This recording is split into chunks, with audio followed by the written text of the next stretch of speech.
Interesting thing here is that our brain, that hippocampus, that area I spoke to about earlier, being the area responsible for memory, it's wanting to grow right up until the day we die. Okay. So there are baby neurons there just waiting for the opportunity to grow. And what the differences between, say, a 20-year-old and a 90-year-old is vascularization, blood supply into that area. Today's episode is brought to you by Applaudible.net.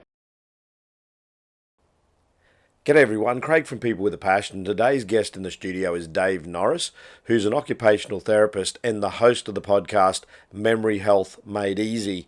He's passionate and driven to try to reduce preventable memory loss as we get older, and he has experience working with brain trauma and also people with dementia and things of that nature, and he believes that a lot of what he sees can be prevented by changes to our lifestyle as we get older.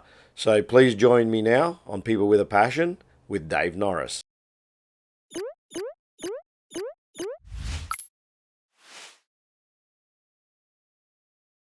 G'day everyone, welcome to People with a Passion, and today I'm joined by guest Dave Norris, who's an occupational therapist, and he's a man on a mission.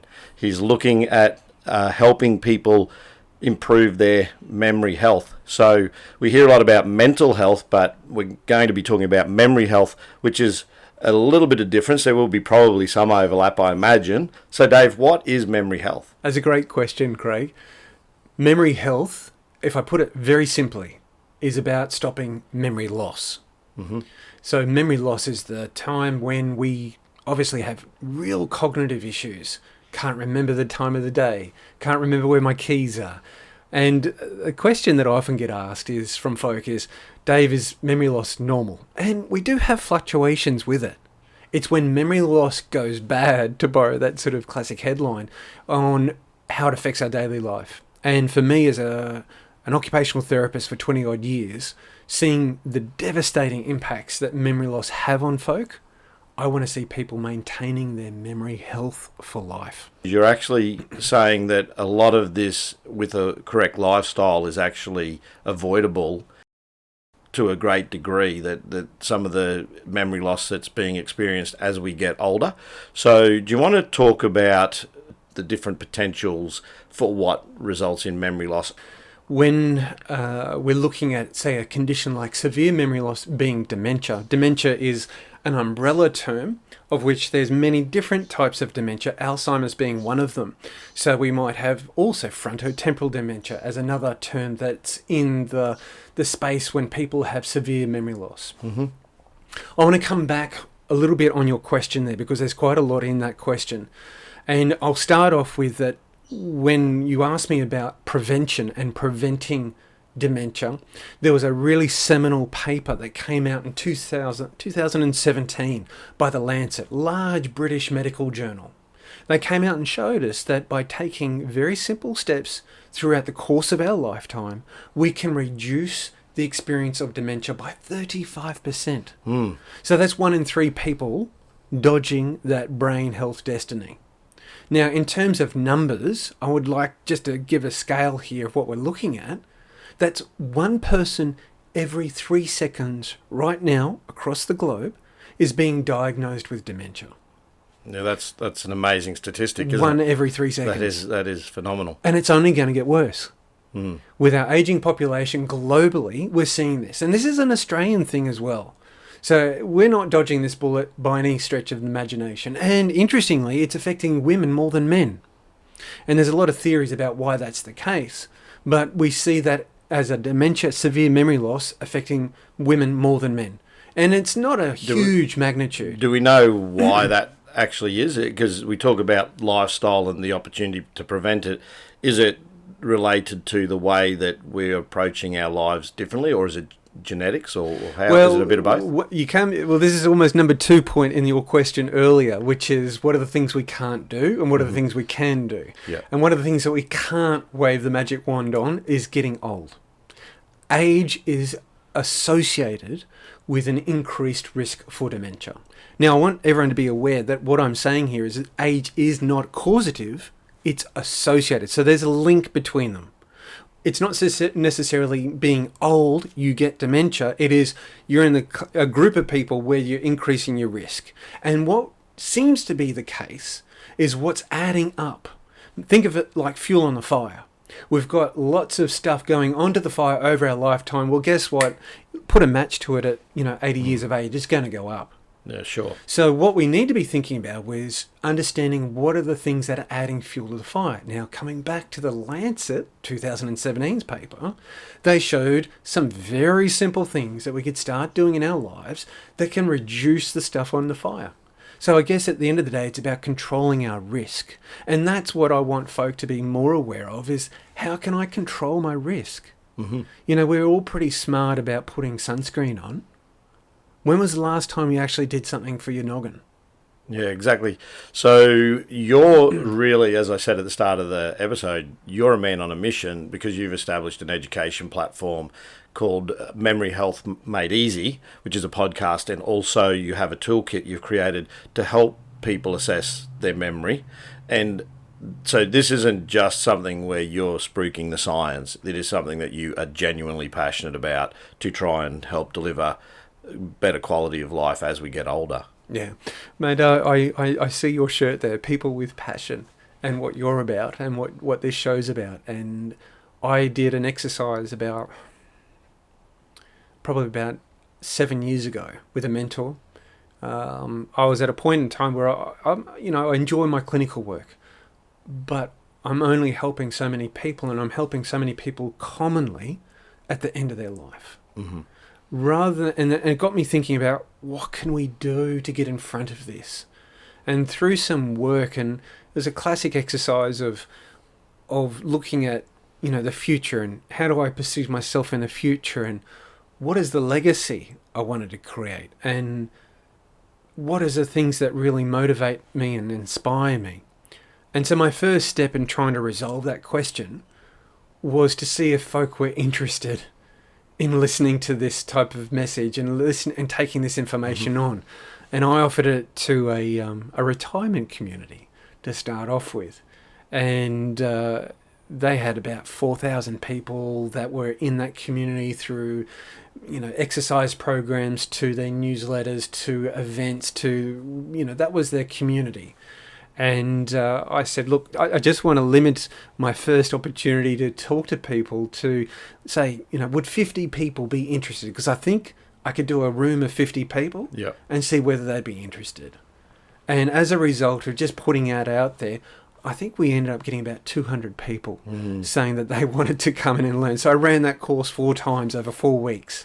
We need to get this early and get onto this and understand that some of this stuff that we're talking about, this memory health and memory loss, may well be for many of us, a good portion, preventable, or at least the onset of it can be reduced till absolutely later in life, I guess, as well. Because you said it's not a case that we're going to necessarily, like through genetics or disease, there are some instances where it may not be avoidable, but anything we can do to reduce the impact on our lives later in life is worth doing now.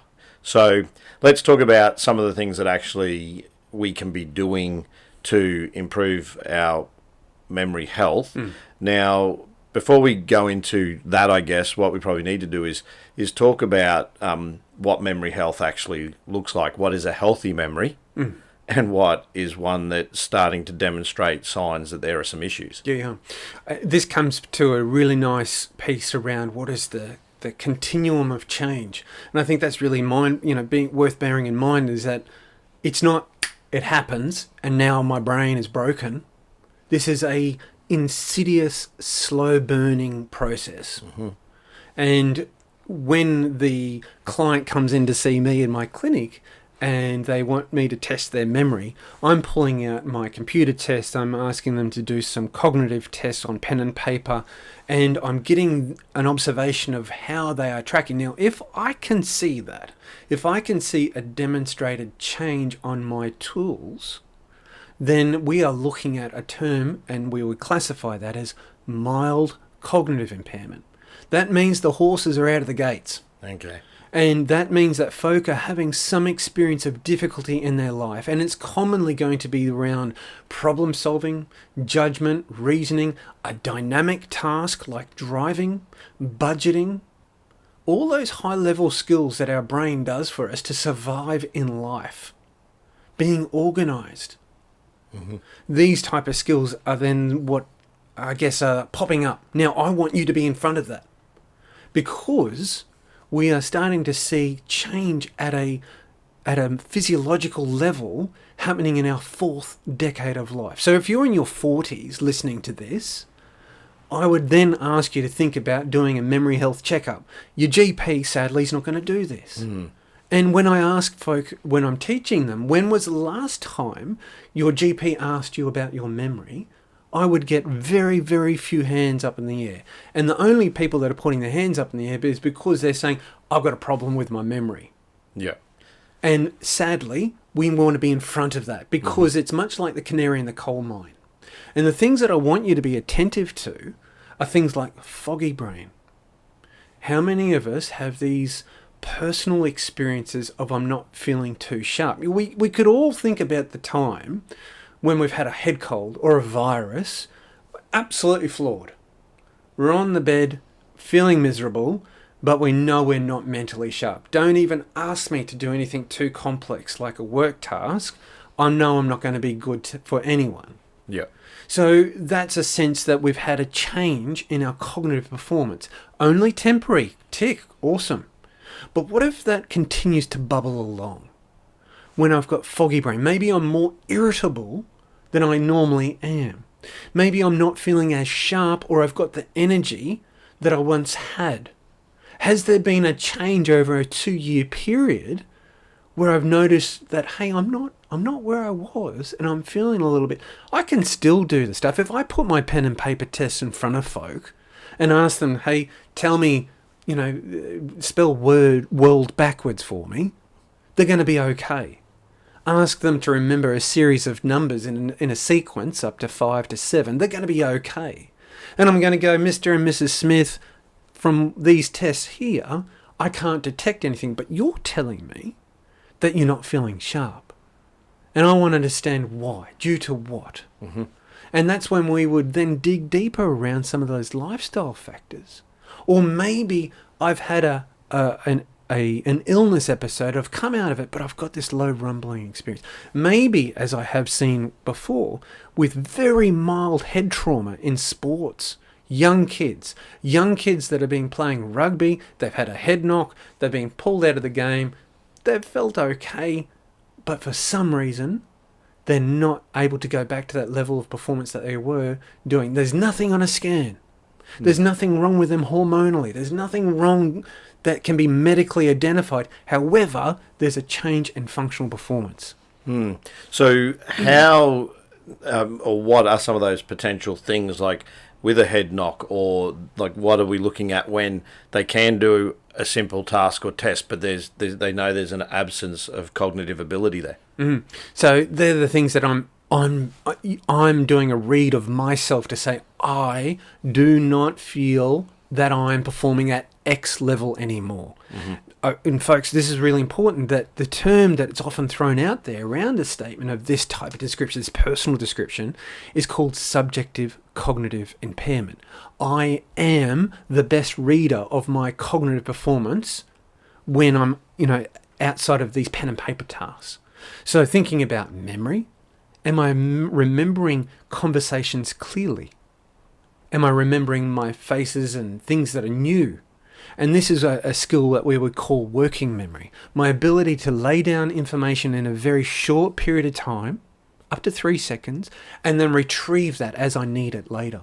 Mm-hmm. If I showed you something new here, Craig, like a picture, and I said, remember this lady's name. I want you to remember this lady's name. Her name is Sandra Wilson.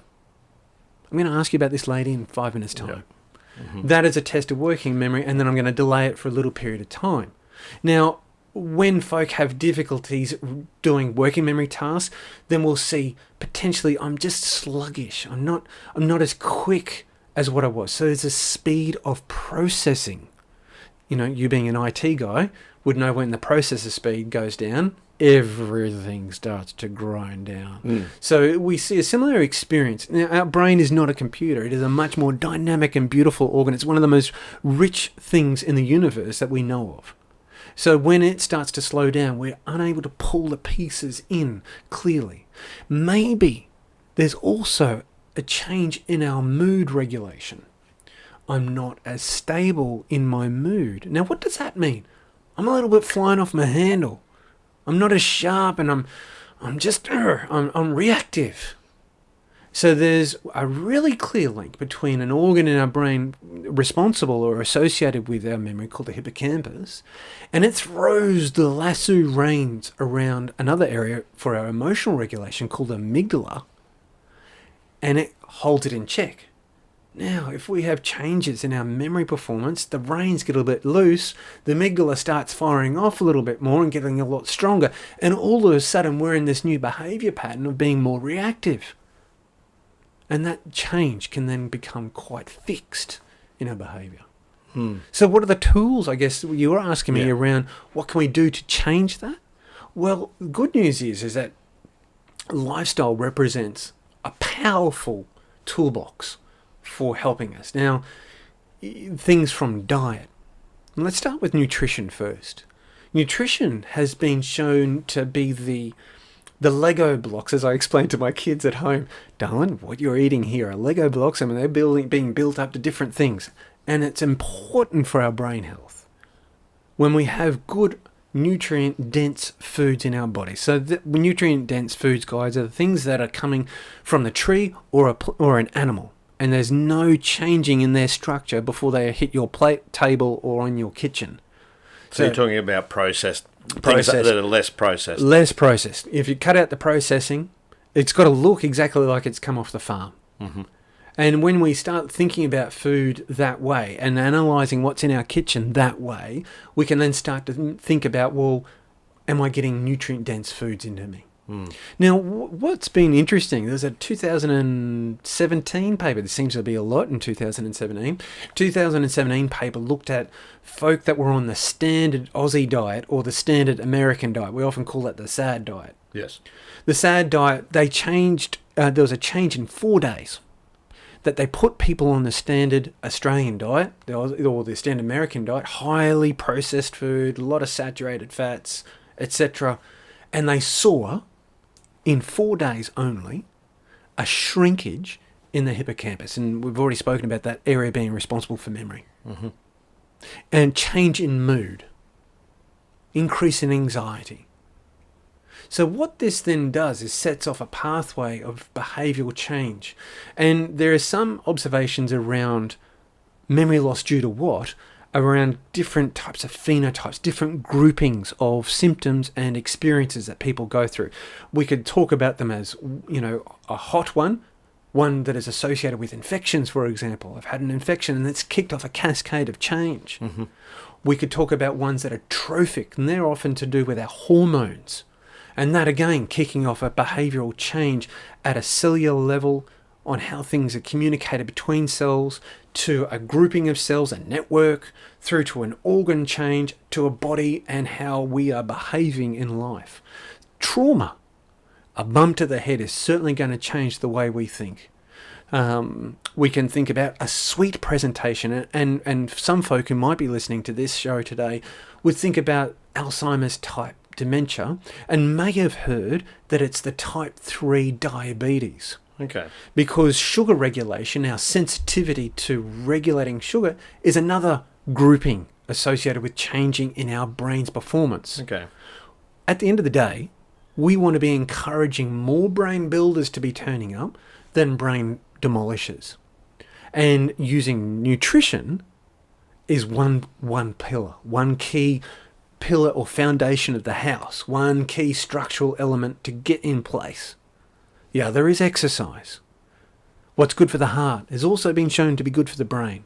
But exercise also has a powerful role in priming the brain for learning. There's been some evidence to show that it not only exercise is good for improving the growth of neurons. So it's like throwing if any of the people, the gardeners listening to this, throwing Miracle Grow or the fertilizer, coming out with the sea salt or the fish emulsion on the garden, it provides the right conditions in the soil for things to grow. It's providing nutrient-rich information, i.e. blood, but not only that, it's providing key triggers to cause neurons to grow. Interesting thing here is that our brain, that hippocampus, that area I spoke to about earlier, being the area responsible for memory, it's wanting to grow right up until the day we die. Okay. So there are baby neurons there just waiting for the opportunity to grow. And what's the differences between, say, a 20-year-old and a 90-year-old is vascularization, blood supply into that area. So if we're maintaining a rich blood supply, keeping our arteries super healthy, exercise, nutrition are already ticking those boxes to get this there, then we are then delivering good stuff into our brain. We are providing the opportunities for these baby neurons to grow. And the next component is then, well, we need to provide enough challenge, novelty, newness into the equation to cause those baby neurons to grow into fully fledged neurons to go, we're acquiring a new skill. We're acquiring a new capacity. We're getting deeper in our knowledge around some skills. We're getting more robust and dense. It's like a veggie patch that has got a few seeds in it or a lot of seeds. Mm-hmm. And we want a lot of seeds for those things to grow so that we've got more robust. Because when we have a rich, dense, beautiful, gorgeous brain that's got that density about it, we can take a few hits. Mm-hmm. We can take a few hits in a lifetime. There's a beautiful study years ago which followed a group of nuns.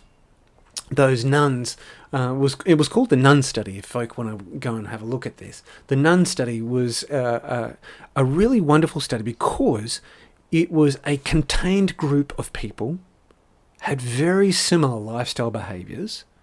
So it was sort of controlled already. We didn't have too many variables of differences, so it gave us a really unique insight. And there was one nun there that comes to mind about her beautiful brain, because these beautiful nuns said, hey, we'll give our brains to science into this. So imagine we're having a look under the hood, much like a car bonnet. We're having a look, seeing what's happening underneath there when they passed away. There were some brains there that were gorgeous, rich, beautiful, fluffy, full brains. And they, of course, didn't demonstrate any cognitive changes. And yet then there was another group of brains of these sisters that had beautiful looking, brains, but not quite. There was a few holes in them. And they know, hang on, this is not as beautiful as what we expected. This is looking like somebody's brain who's got dementia. And lo and behold, it certainly matched up with their cognitive scores and how they were behaving. Yes, this sister had mild cognitive impairment or dementia. But then there was a third group. This group of nuns, behaviour was wonderful. Performance was normal. And this one nun was a university lecturer up until her mid-80s. She ended up surviving to about mid-90s. And she was, when she gave her brain to science, they had a look under the hood and saw a brain that looked like somebody's brain with Alzheimer's. How could this be? She performed like she was, no issues at all. Yet we had a brain that looked like Alzheimer's. And this comes back to the theory of cognitive reserve. We need to be investing in our brain, much like a bank account, over time to keep its resilience, grow things, encourage those brain builders to turn up. And that's when we're getting that conversion of baby neurons into big ones to form beautiful networks. Mm-hmm. She was quoted to be, having a conversation with a GP that her GP was keeping her from God. Okay. And he said, no, sister, it's not me keeping you from God. It's your motivation. It's your will. Mm-hmm. It's your aptitude of having an inquiring mind. That's what's keeping you away from God. And so that's, I guess, the third pillar here is around how we challenge our brain. Mm-hmm. We can go on more if you'd like, but that's all right. Keep going. It's fine, mate. I'm interested. Look, I do want to hold on to the third pillar though. I do want to go on to talk about the proteins that contribute to the deterioration of our memory and our mind. Do you want to speak to what that is and what that breakdown is, and how when we get to a certain age this protein starts to build up in our mind? Yeah, sure. I there's two. There's a big question. There's a lot in that question there, Craig. I'm going to tackle this in reverse order. So I'll start with the protein that I think you're referring to is the buildup of amyloid beta. Mm-hmm. We have amyloid beta and this comes to a theory of dementia. And the theory of dementia is the amyloid theory. And this is what the drug companies have gone after for the last 20 odd years and some, around targeting what they believe is a really significant contributory factor associated with the deterioration in the brain. And the amyloid beta is a byproduct. If we think about the life of a protein, before it becomes amyloid beta, it's called amyloid precursor. So it's like before amyloid beta. And the question is, why does it get cleaved in this way? Because there's different cleaving points on that precursor for it to become amyloid beta. Why does it become amyloid beta? And amyloid beta appears to be a cellular switch to trigger a behavioural change, but it only happens when there's a build-up between how the neurons, in the gaps between two neurons. Now, folk, I'm not going to go too heavy here on neuroanatomy here, but I will describe that the neurons, being the working unit of the brain, they don't actually touch. There's a gap between them, and we call that the synaptic gap, and they communicate via signals. So in that gap, there's a whole chemical exchange between one end of a neuron to the other, and that causes them to be excited or not excited. It means they fire or they don't fire. And that whole firing sequence is what helps us perform all manners of functions in our body, from heart rates through to cognitive performance, things that are sending neural signals through our body and how our brain works for us to remember, etc. The amyloid beta is a waste product, or builds up in that gap, and at night time it's the current belief that the cleanup crew, the janitors, the night watchmen come through and clean up that gap with a, if you imaginary sweeper, vacuum cleaner, hoover it all up, and it's okay. Now that build-up starts in our 4th decade of life. Okay. What happens, it appears to be, is that there's a build-up in that gap to a point where we can't clean it up as much. Okay. And that residue builds up, and then there is like a lock and key mechanism where there is a cellular switch. And it turns off a function, closes that neuron down, and we start to see shrinkage and brain change at that level. Now the thing is, it is a prionic loop. It creates more of itself and more of itself, and that's why we see that downward spiral. Now the drug companies have gone after the question, due to what causes it cleaving to that, and their mechanisms of the drugs will target 1, 2, maybe 3 at most. What has been mapped is there are around 80 different factors contributing to the cleaving. So that's why potentially the drugs aren't working. It's because there are 80 factors. Now, what can we do to influence those factors? And when we look and stand back and look at those factors, this comes from a work from a guy called Dr. Dale Bredesen in the US. And when he observed the factors due to what, he observed it from oh my goodness, there are many lifestyle levers we have at hand to control those 80 factors. Now, what's my build-up mechanisms are going to be different to yours, Craig, and it's going to be different to you who are listening and watching us right now. The question is, we need to map those out and then go after them and shut them down. So this is where you're saying prevention's better than cure in this instance, that if we can identify and avoid, and you're talking about nutrients and exercise as being 2 key factors in improving our memory health, then that whole concept of working towards that improvement it becomes important as opposed to taking a pill. Oh, without a doubt. I mean, we wouldn't. Doesn't it sound beautiful? I just take one pill, and I will say more often than not, I get questions after speaking to folk who's, I'm taking this supplement. What's the best supplement? What's the best one thing I can be doing? And the sad news is, guys, is that there's no one thing. I was listening to a podcast, as I do, on the way over here before my conversation with Craig today, and the host was asking a question about, what's the one thing that folk can be doing? And they said that, look, this isn't just a one-trick show. Yeah. This is a slow burn of creating greater health. Which is building habits, basically. Building new habits. New habits. And I think when we're younger, our bodies seem to handle things a lot better and more resilient because, there's different hormonal changes over the course of our life. So there's all these factors, and as we get to the 40s, which I'm in, so already starting to question and identify some of the potentials there where I haven't had a cognitive test, and I've lapsed a couple of times in the interview, so that's probably, you're probably going, some alarm bells there, we'll check that out later. But recent studies have shown and demonstrated that the biome and the healthy stomach, and the biome being all the bugs and the bacteria that help break down foods and keep our stomach and digestive system operational, has a strong link to cognitive abilities and also health, so and memory health. So this concept of keeping the stomach healthy, and I've got a bit of an anecdote, and I've got a question for you. You might be able to answer it. About a year ago, I had a craving for mushrooms, so I started to eat raw mushrooms, and I found that I was finding them highly addictive, but a couple of, I was buying them by the punnet loads and I was eating them and I'm going, these are bloody good.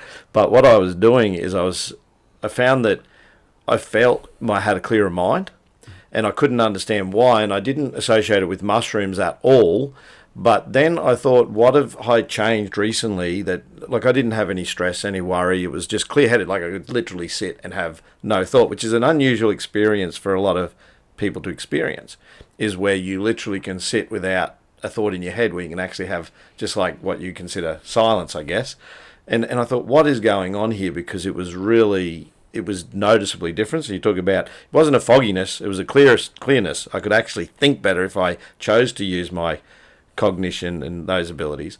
But if I just sat and chose not to think about anything, which is a really good state to be in, I could do that. And I noticed that I had been eating mushrooms, and I went and looked and thought, could that be potentially there be a benefit there? And I found research that actually demonstrated, there was only last year, I think it was March last year, that found that people who are eating mushrooms actually have improved cognitive ability, and it's around their biome that the stomach bugs actually like the mushrooms, and that makes them propagate, and you get a healthier stomach from the mushrooms, and they've found links that improve that. Microbiome. I had a wonderful conversation recently with Dr. Amy Lockman of the Food and Mood Centre, so that might be of interest to the folk that are watching today, and we can put that in the show notes. Yeah. Dr. Amy is a neuropsychologist and a nutritional scientist, and her inquiries are around what are the things that we could be doing from a food perspective to influence our moods, our memory. And the microbiome, guys, is not just our tummy. It's the whole cavity. So if we're thinking about that, that is from here right the way through. Yeah. And within that pathway, there are different communities of different bugs. And we're talking about bacteria, fungi, viruses, protozoa. Protozoas are a whole different kettle of fish. And they all have a relationship with each other. They are promiscuous. They'll share stuff between each other. And there's a lot we don't know, because this stuff lives in a very contained space. They have unique conditions of growing, and it's very hard to observe them. But what the science for work like Dr. Amy Lockman, Professor Dinan again, a great conversation I had with a guy called Scott C. Anderson, who wrote the book Psychobiotics. Psychobiotics, again, would be probably a great reference for the group who are interested in microbiome. And this is around the bugs that do control our cognitive performance. Mm-hmm. And to give you just a really unique insight, I was a parasitologist. I was sharing this with you earlier, that before I became an occupational therapist, I studied parasites. And the one that really flipped my lid was a parasite from cats. And this particular parasite from cats ends up in our tummy, that ends up in our brain. Toxoplasmosis. And this guy has been shown, there was an interesting study by, I think, a Frenchman who said, I think my cats are controlling me. and he came out with this hypothesis and is doing this study around how his cats are controlling him. Very exaggerated. But if we think about it this way, the human genome has got 20,000 different genes. In our tummy, I think we've got an order of around 2 million. From the different bacteria that's there. Yeah. And they're sending out metabolites, different pieces of information that cross over the gut wall, that communicates through our blood, through our immune system, through stimulating our nervous system, the vagus nerve particularly, and coming up into our brain. And that's giving us information about controlling information. It's influencing our hormones. It's influencing a whole host of different functions in our body. And we're just really scratching the surface on this. The question is, how do we keep them happy? Maybe you've stumbled on mushrooms as keeping some of them happy, because mushrooms will appear to a certain cluster, a certain community. It might also be that, niacin in mushrooms, a vitamin B, which we all need good dosage of vitamin B groups, guys, for cognitive fitness. Maybe you're deficient in niacin. Can I just ask a question on craving, actually, because I brought it up.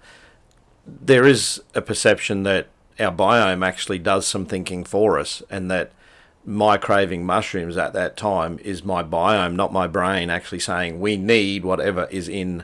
It knows what's in the foods it wants, and it's doing the thinking for you. Is that a good analogy to explain a little bit of why we crave things, potentially? Potentially. I'm going to put potentially there in brackets there.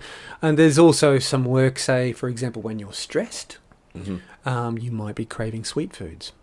I had a lady that came to me after a car accident, and she had an absolute fetish for Danishes. Never in her life has she been Danish orientated, but she was all for Danishes.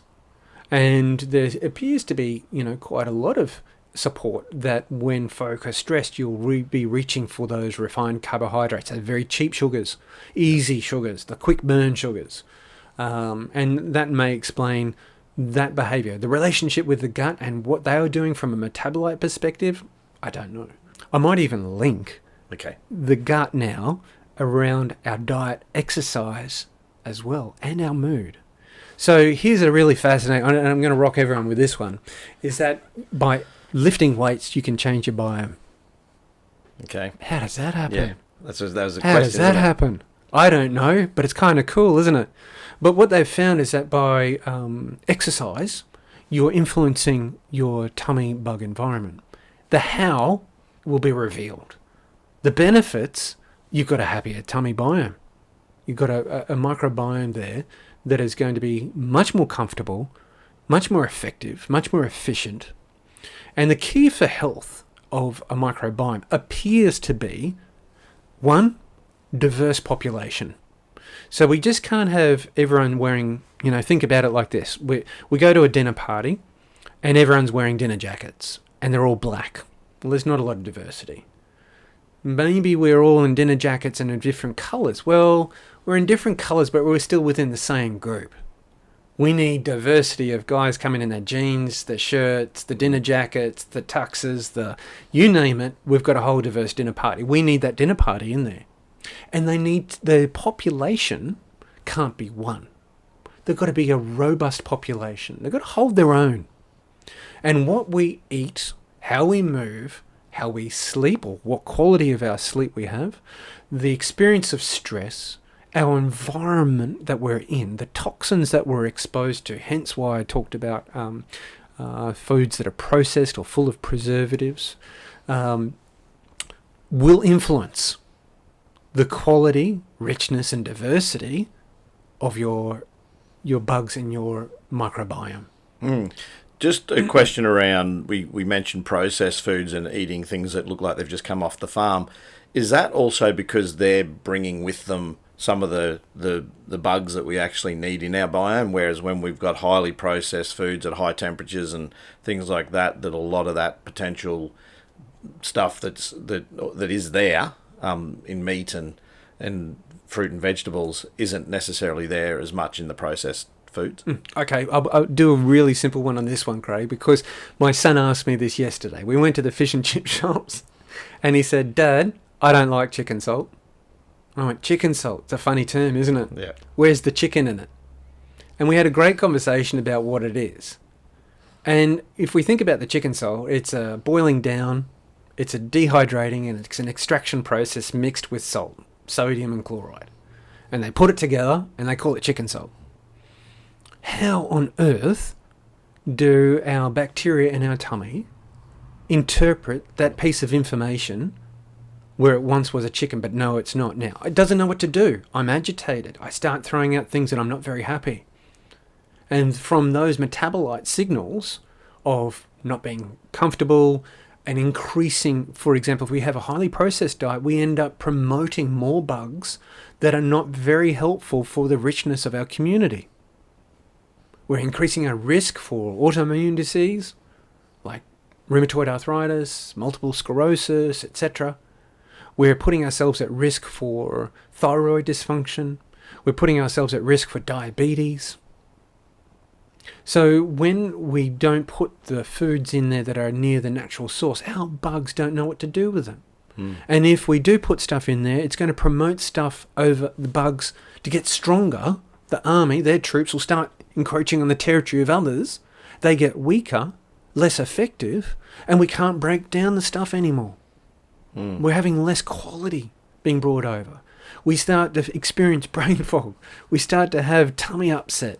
That's probably a very overt sign that things aren't particularly happy if you're getting gas, heavy, painful discomfort. So in the same way as your biome has diversity, then is this why the concept of a balanced diet may well be important? Because by balancing your diet and making sure you're eating different food groups, you're feeding all those populations of biome? That's correct, yeah. So we really want to keep the colours, eat the rainbow in terms of colours of the fruit and veggies that you've got on your plate. Don't skimp on your greens if you can. We are deficient in magnesium as it is. So get that good stuff into you. And then think fibre. Your tummy biome, the bugs in your microbiome, love it. Love it. So just so people understand fibre, that's pretty much eating plants. Plants, yeah. That's the easiest way to put it. Eat plants. Eat plants, meat as a condiment, or enjoy a bit of meat, but just don't make it the hero of the meal. If we think about that classic truckers, there was a great restaurant. You probably would remember it, Craig. There was a restaurant here in Brisbane called the Californian Cafe. My wife and I were reminiscing. It used to be across the road from Dooley's. And they served the American trucker's breakfast. And it was a bit of a statement of yourself about whether you could actually knock one over. And no one could. Yeah. And it is the quintessential massive piece of meat with a smattering of, I don't even call them vegetables. They're probably more chips than anything else on that plate. But that in and itself is probably a really gross example about how we need to think about structures of stuff on our plate. Yeah. Plant heavy, meat as a condiment, meat as a deck of cards. That's about the size that you'd be thinking about. Sure. Now, you touched on earlier sleep as well, because we've got exercise, diet, and you mentioned sleep. So with memory health, how important is this concept of getting a certain amount of sleep? And I imagine we know that at different ages, different age groups do prefer to sleep different hours. So what and how important is sleep to memory health? Absolutely critical. Our sleep hygiene is a term that we'll throw around in health circles or science circles about the quality of our sleep. How clean is it from a hygiene perspective? And that's about, am I getting a rich, nutritious? Let's think about sleep like that. It's delivering wonderful stuff of vitality to our bodies and brains. It's helping us repair. Mm-hmm. It was only a couple of years ago that they found the glymphatic system in the brain. And this was a system in the brain where the brain shrinks at night time to allow it to be flushed with fluids. Okay. And it's almost like a wash-rinse cycle in a washing machine. It's giving the brain a lovely little wash-up. It's helping us get rid of some of those amyloid beta buildup. Okay. And so we need to have a rich, nutritious sleep at night time, which goes through the different cycles of deep sleep. We'll go through different cycles of sleep at night time. And those cycles are important, and they appear to confer different benefits.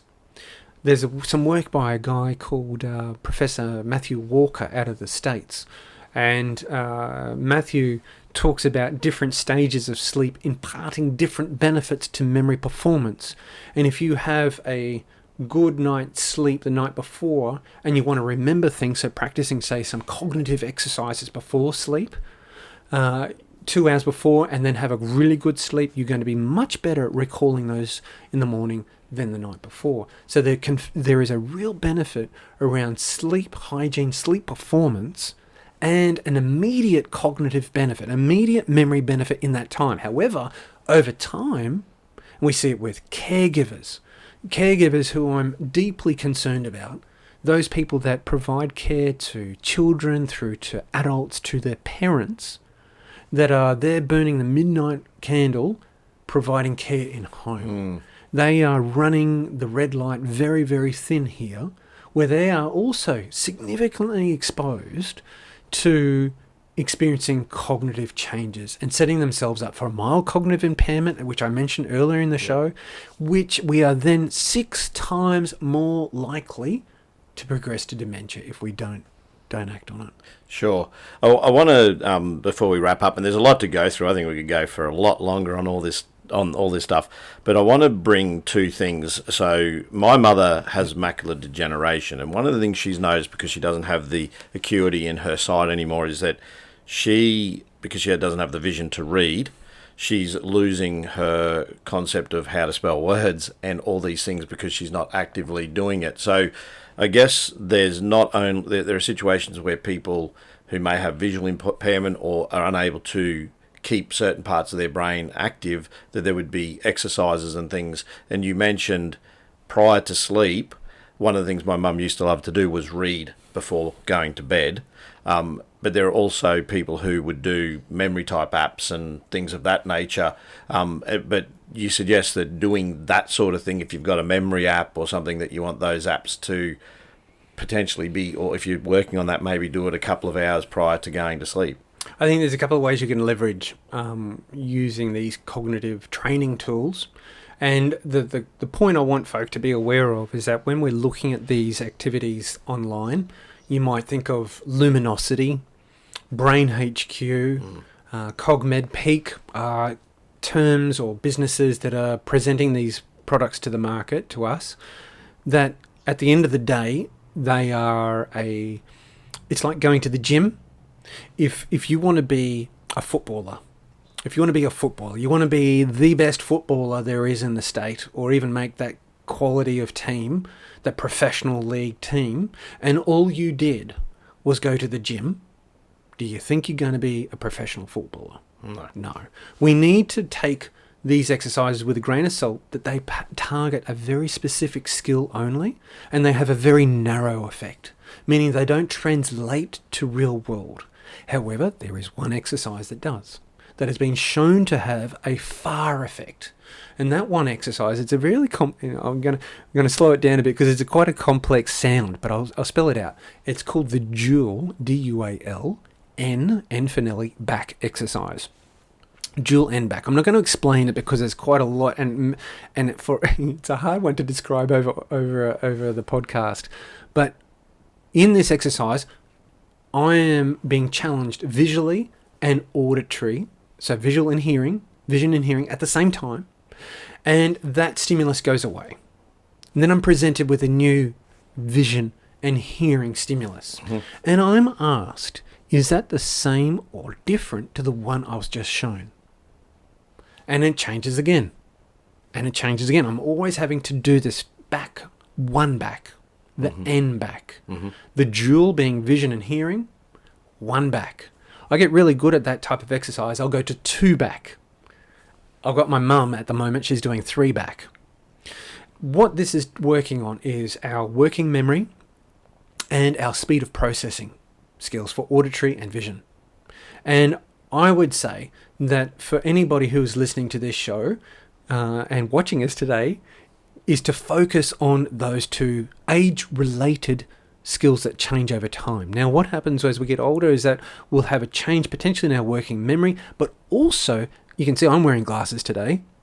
I also might experience a change in my hearing skills over time, and I want to be challenging the systems that combine that information to create the memory.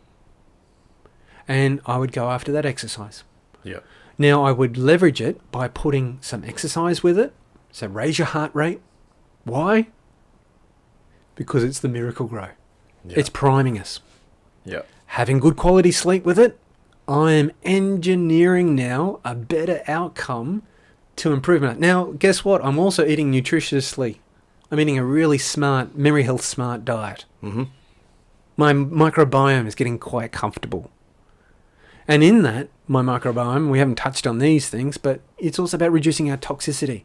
The things that we put in. Preservatives is one, but we've got a whole host of environmental contagions that can affect the quality of our microbiome. It can mimic the functions of our hormones in our body.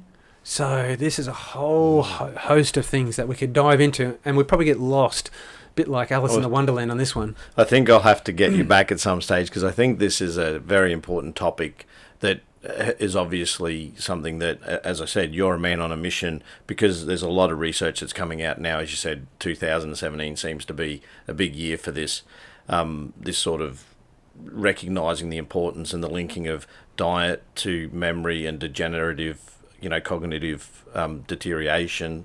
So I really do appreciate your time today. I will put information in the links below for your Memory Health Made Easy podcast, and also you have toolkits and things like that, and you have a website. So all that information and any references you've made to other studies we'll put in the description. But Dave Norris, I really appreciate your time in helping people understand and hopefully making their memory health that little bit better, and explaining it to make it a little bit easier for them to understand. Yeah, if I could leave with this one today, Craig, is that let's stop avoidable memory loss.